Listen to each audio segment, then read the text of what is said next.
I ran into this last week. Here's what fixed it for me. Adding a debit card to your Affirm app is straightforward, and I'll walk you through the steps. Step 1. Open the Affirm app. Launch the Affirm app on your mobile device. Make sure you are logged into your account to access your payment settings. Step 2. Navigate to payment methods.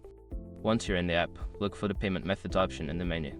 This is where you can manage your cards and payment options. Step 3. Select that debit card.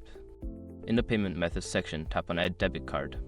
This will prompt you to enter your card details. Step 4. Enter your card information. Fill in the required fields, including your card number, expiration date, and CVV.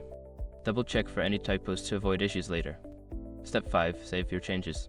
After entering your card information, tap Save to add the card to your account. You should see a confirmation message once it's successfully added.